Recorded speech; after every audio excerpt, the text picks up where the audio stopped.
Are Should we you... just leave the camera thing? Sorry? Let's just forget about the camera, right? Yeah. Yep. Okay. Yeah. Excellent. So, good morning. Hey, good morning. So here we are in our second try to record our conversation about integrity. Yes. I'm talking to Emma Ekstam today, and she is an illustrator living in Copenhagen, and as she corrected me last time, a mom of a 1.5-year-old as well. And we met dancing, actually. We met dancing, and then we became, I think actually it started that you came to me for sessions, and then we became friends, and then you illustrated my book, and one of the illustrations actually above my head now, the curve image. Yes. So we've had many different connections in a way. Yeah, we touched on several different planes. Yeah. I think you got to know me in a way when I started doing sessions with you, and then I knew you when I got to make illustrations for your thoughts. Yes. So it was pretty straightforward, just within the our work fields that we got to. Yeah, very nice. Quite amazing. Naninia is also an amazing dancer. So it's a pleasure. Yeah, it's always fun to dance with you as well. So today the dance is about integrity. And I'm curious to hear, we already started trying to record this yesterday, but so today I'll just start with a question again. What do you have a concept of what integrity is or means for you? And then let you elaborate or explore a bit. Yeah, yes. As I started talking about yesterday, I have integrity has been on my mind lately, as it's been forced upon me to think about it. Just in it started in my own like small universe. That is the family that I just experiencing family life for the first time, and how this affects like how I think about myself as I think how I think about myself as being as being at all. Wait. No, sorry, as I was saying, just how it affects me being a mother for the first time, how it affects like how I see myself and how I see myself belonging to myself, because this has been quite apparent to me, especially the first year of motherhood, when like my body simply doesn't belong to myself. It starts gradually with pregnancy, and then with breastfeeding and everything else. It's just my body don't belong to myself. I feel like I just become this cafeteria that is walking around trying to just be in the right place at the right time. So this is just it's pleasant in one way, but it's quite frustrating in many ways. So and also in other situations in family life where you just you can't really be the master of your own time anymore. You just need to be sort of ready all the time. And this also with integrity, in this case, it just includes being able to apologize for being being an asshole at sometimes, like when you're really tired or just physically exhausted and vulnerable, like you behave sometimes badly, not only over my partner but also over the child. So to being able to really apologize and show this in all ways that you can. I'm sorry for being a dick, and I didn't mean to, and I respect you. So this is this is just something that has to be done at different levels on a day-to-day basis. Yeah.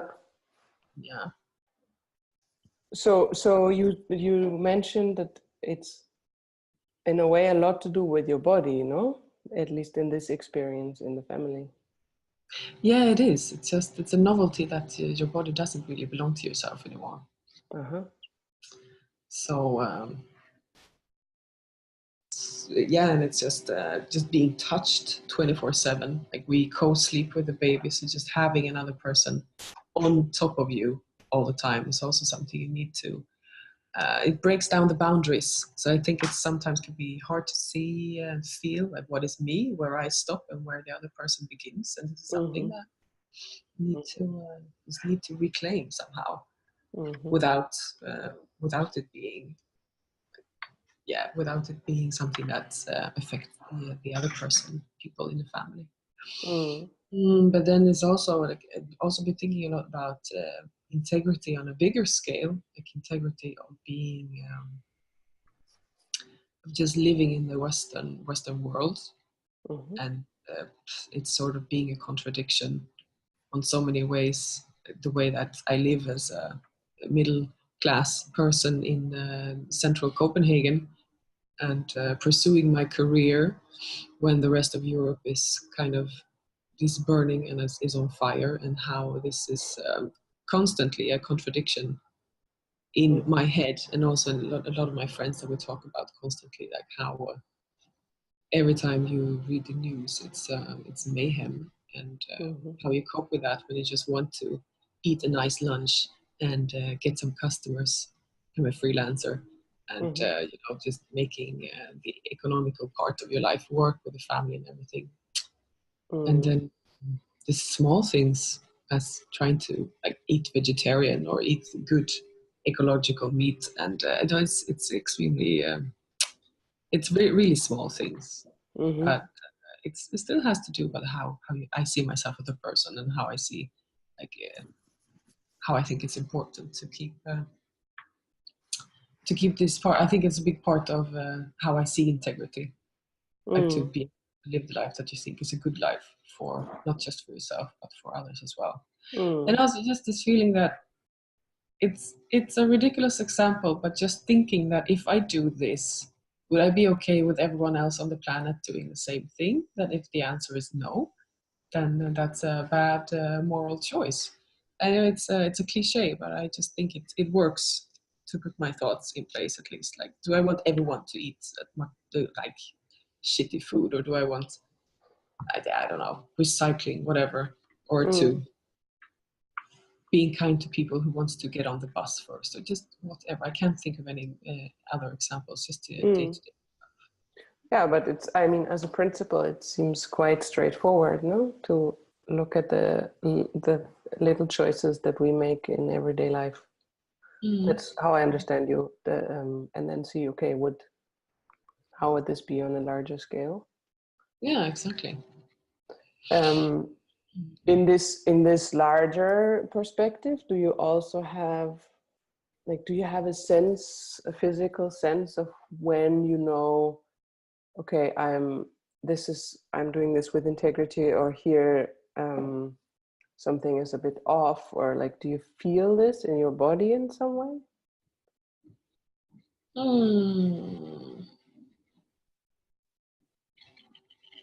Yeah, absolutely. It's just it can be more direct in some cases. If it's, for example, in a confrontation situation, you confront with someone like at the supermarket or at the bus, or at even if it's mm, or just a feeling of walking past someone who is begging in the street. It can just it feels like it's shivering. It just feels like my body gets cold somehow. Not all the time, Mm-hmm. but if I'm really in a sensitive mood, and if I really think about it, Mm-hmm. then I can just feel this is definitely going. It's just definitely contradicting my moral compass, but it cannot be dealt with on a daily basis because I guess because of time. Because of time. Mm. Yeah, so mostly. Mm. Yeah, and um, I don't know. I mean, the word integrity, I love it because it's, well, I learned it as meaning whole and being whole. Mm-hmm. I Oh. actually recently, one of the listeners told me that there's actually a more deep translation even from Latin. And then it means, it comes from integer, and then it means unbroken or unheard or intact. So I find interesting, like if we look at ourselves as a whole, Mm-hmm. which means we also are bodies and we also live in time and space and we live in relationship with others, then to see Mm-hmm. how do we move in this complexity and stay unbroken in a way, right? Like, or stay intact. Um, Yes, but exactly. still considering that we are in such a complex situation. Yeah, exactly. I just a situation springs to mind now. That it was winter, like 2 years ago, winter time, and I saw this man laying in the subway in Mm-hmm. his sleeping bag as I walked to work. I was pregnant in, I think, seventh or eighth month, so I was pretty heavy, round. Mm-hmm. And I saw him in the morning, and then I went to work. And when I came back in the afternoon, he was laying in exactly the same spot in his sleeping bag. Mm-hmm. There was just a lot of cigarette butts and empty bottles and stuff around him. And I looked at him and thought, is this person alive? Mm-hmm. And I was like, I don't know. And I was standing a few meters away from him, sort of trying to, hello. I was shouting a little bit, trying to get contact with him. But I didn't have the guts to take my pregnant fat ass over and just sit down and, touch him or really get up close to see if he was awake or alive. So Mm-hmm. I just called, called the emergency number Mm-hmm.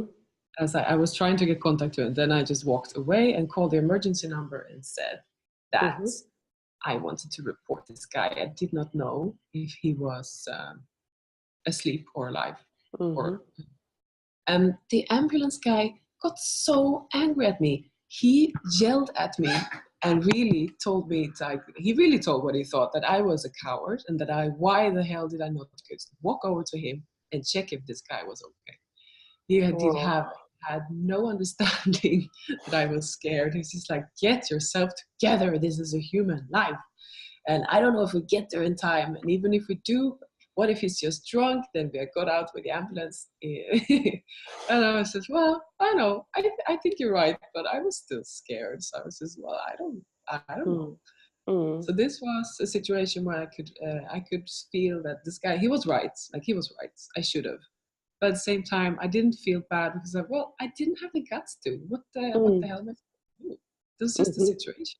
I couldn't run away if he was aggressive. I could roll away, but I mean, it was just this. I felt that my integrity was intact, but the still time I could just feel that he was angry, and I felt, well, you're right, but I couldn't. So this was the situation. I just want to mind. I just want to share it. Yeah. Yeah. What were we talking about? Where were we? Where were we? No, we were with this, like taking care of our integrity, like, Mm. and seeing how we live in this complexity that you just described with this example very very well. Like even noticing, yes, he is right in principle, but also you need to take care of your own uh, safety, or, and I mean, you could have Or even also just, just walked away without calling anyone, and then it would, like, that would be a totally different situation again, right? Like to look at yeah, how yeah, we yeah. can, what are the actions that we can do that are in integrity, like on a moral level, but also on a safety and alive Yeah, level. yeah, yeah, exactly. Exactly. I felt like I was an angel. Like, here I am calling for help. And he was just like, you bastard. Mm, Why didn't you help this person? mhm, Oh, because I thought you could. mhm. Mhm. Are there Okay. moments in your daily life? I mean, you already touched it a little bit, but where you find it particularly challenging to guard or save your integrity or to live as you would want to? Hmm. Difficult. Well, yeah, just to take it down on my own macrocosmos again, I think it's in times where me and my partner don't sleep at all, or it takes like a little cold or Mm-hmm. just a little snivel, and then the energy level drops so low. So it's really difficult to just show humanity towards each other. We don't bicker that much. We don't fight really, but it can just be these small things. It's like don't complain over complete like small just Mm. things, and then at some point you can't keep it in and you just behave quite badly. So I think this is and it goes just against what I think is a good way to treat each other, and I think Mm. it doesn't take much to ignite the spark. And we never had any fights before we had a child. Mm-hmm. So it's down to tiredness again. Mm. Mm. So it takes energy to have integrity, I think. Mm-hmm. Like you Yeah. need to make an effort to have it. It's not just something that is given to you. Mm-hmm. What do you mean when you say that you need to make an effort? I mean that you need to be awake and alert to what is actually happening around you, Mm-hmm. instead of just reacting like on from the spinal cord. If I am alert to actually what is happening around me, then I need to take informed decisions instead of just being like shut up, or being just serve my own interests. I need to really look at what is the world that is around me, and not just think about I need to do the dishes now and nothing can stop me. So nothing can Mm-hmm. stop me. That's if I do that, then it doesn't work. I just need to see all the other needs around me and act accordingly. Mm. Um, do you do you like in your work in as an artist and like painting and illustrating, do you are you in some way busy with the subject of integrity, or is it more uh, Mhm. personal or private? Or I don't know how even to if they are even distinguished for you, the two realms of work and private life. But Yeah, sure. It's a good question. They are actually. It's also maybe it's not really. It's quite connected, the whole thing. But in my work, I would say that it has to do with like choosing clients. That's the easy answer. mm-hmm, Like I did a book cover for. I'm not gonna mention their name or anything, but I did a book cover for a book that I just got contacted by this publisher, and they asked me if I wanted to do a book cover for this reporter who made a reportage of traveling. And I later found out that I didn't check up on the customer. I didn't check the publisher. I was just happy. I needed money. I said mm-hmm, yes, did the thing, didn't read the book, just read the synopsis. And I mm-hmm, found out afterwards that it was quite a conservative publisher that had published quite a few books on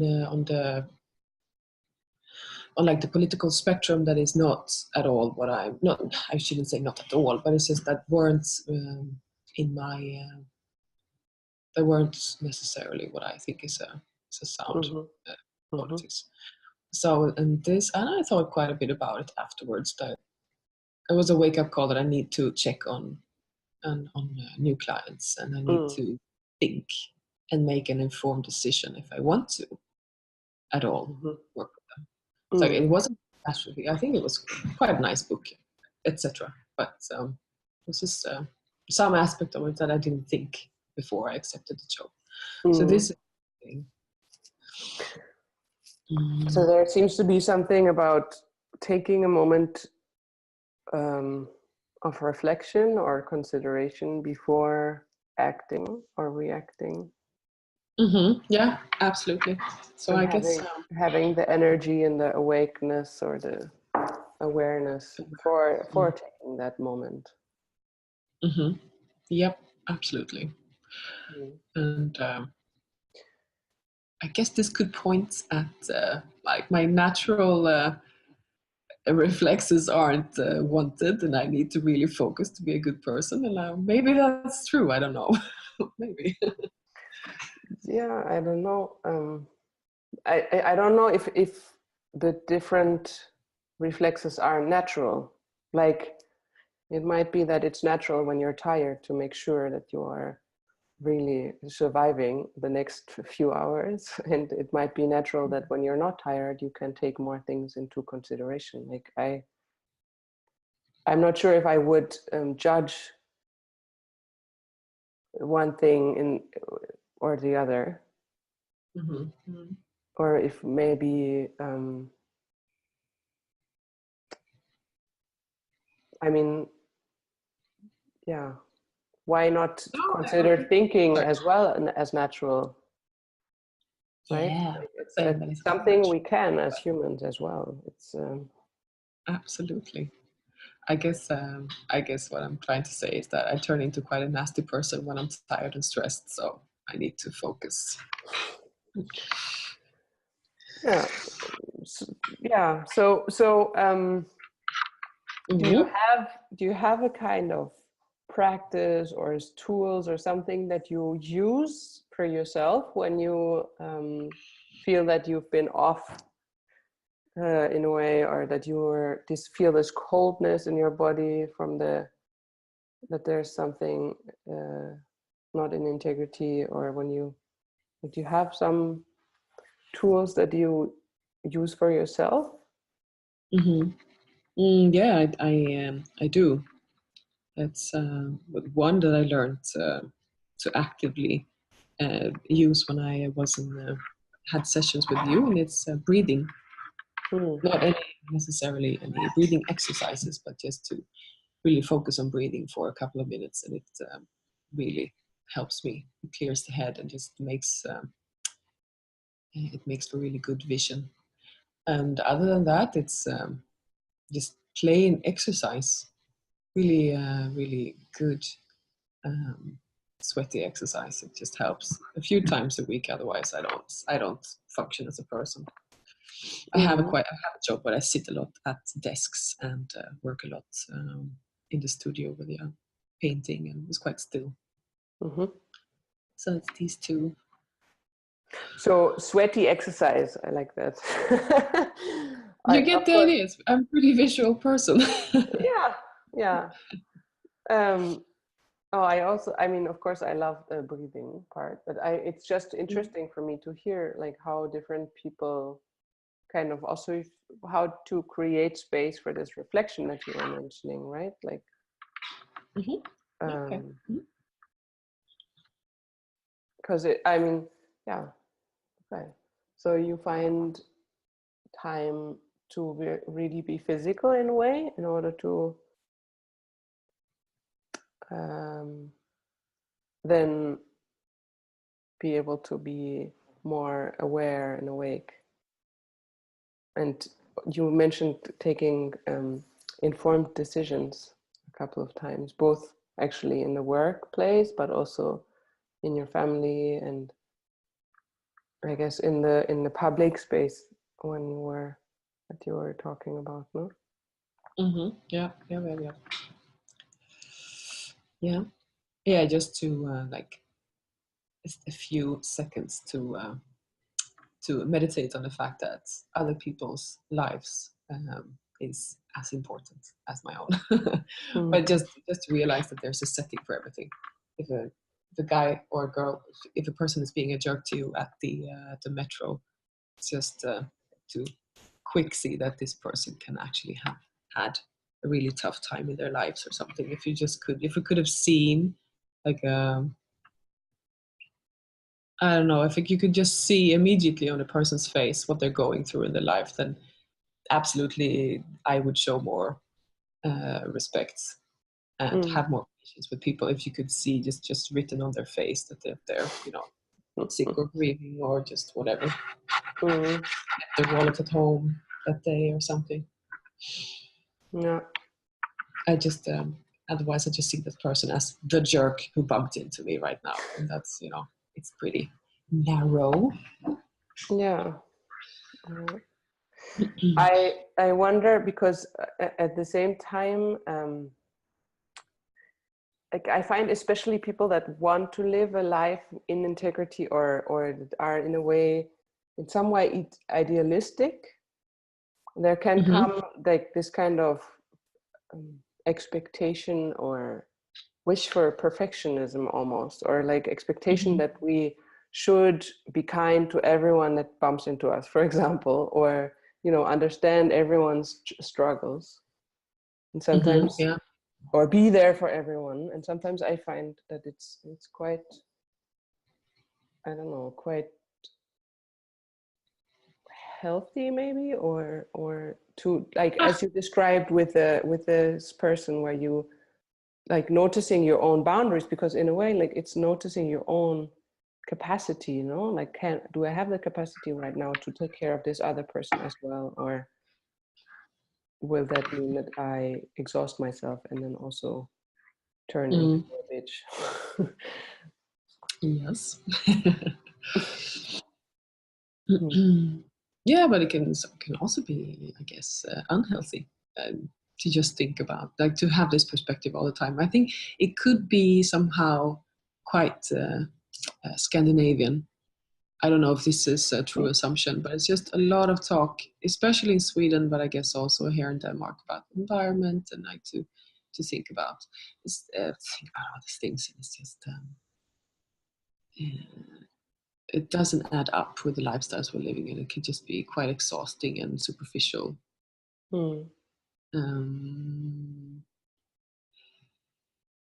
This mindfulness thing is the word mindfulness has just got this big taint on it nowadays in my world. What do you mean with it has a big taint on it? This just feels like a superficial marketing word that is being used for you to buy a scented candle or soap or something.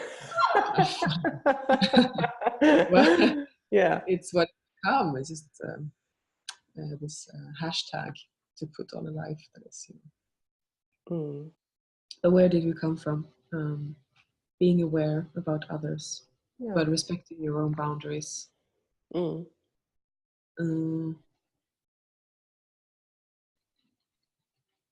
but it can be so powerful. I have a few times in my life where I had the pleasure of meeting true, like people with true integrity and kindness at the same time. And I probably met them at a good day, but their impact on me I can just remember them forever. Like just this little thing about someone standing up and saying like, that's fucked up, or you stop right now, or this woman who was I was in the tax office in Sweden, and I was sitting in line forever, and this guy stood up, and he had been there hours before, and he had taken some of these like little notes that with a number on that puts you in a queue, and he had 5 of those, and he says, I'm gonna sell. He wanted to sell them for 50 kroner each, like €5 each. What? And he stood up and he said this. And this woman, she just stood up like and just pointed out and said, that's not right. She was, it was just her presence. Like she was so powerful. She was with a huge smile on her face. She just stood up and pointed out and said, that is far out that you're doing that. And just like the conversation they had afterwards, like in front of everyone, I just thought that she is, both of them. I think he was also cool in his own right. It's like that's quite industrious what he's doing. And just this meeting between them, I thought it was a fight between giants. Like they were quite. It was quite something. I still Mm. remember it. There were applause afterwards. Wow. Yeah, so just this little thing. Like I can remember both of them. Mm-hmm. Yeah. Nice. Mm-hmm. My final question is always, if you have something that you would like to share with the people listening, a kind of practice or a kind of tool that they could try out if they want to explore a little bit around the subject of integrity and like staying with it if they want to. Oh, Nidia, you are so kind and amazing that you think that I have something like a, a method or something. I guess I have. I don't really, but just what springs to mind would be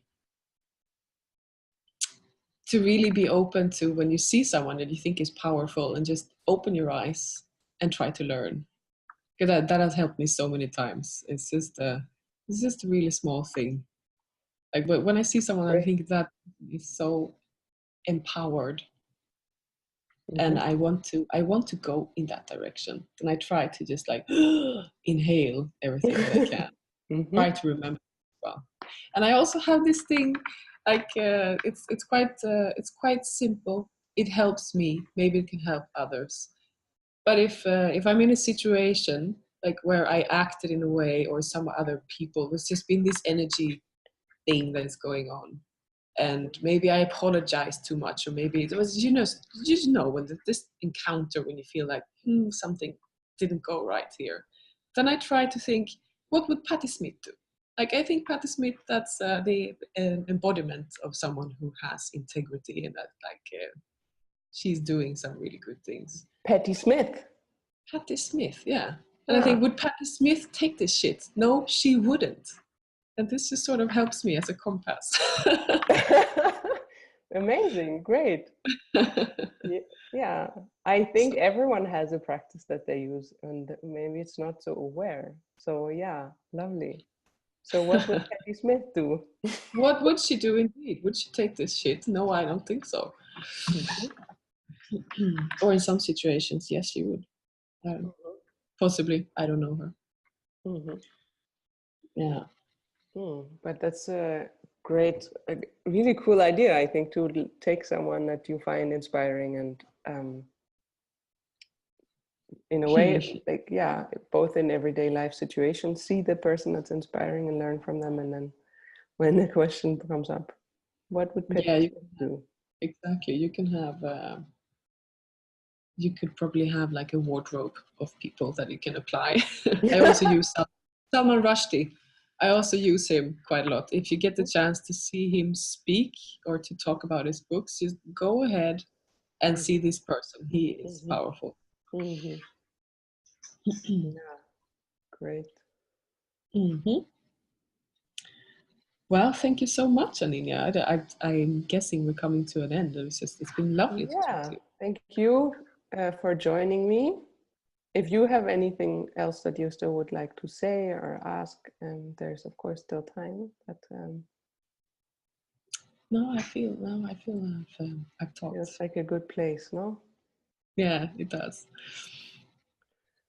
So thank you very much for joining, and thank Thank you you. for inviting. Oh, yeah. And that's it for today.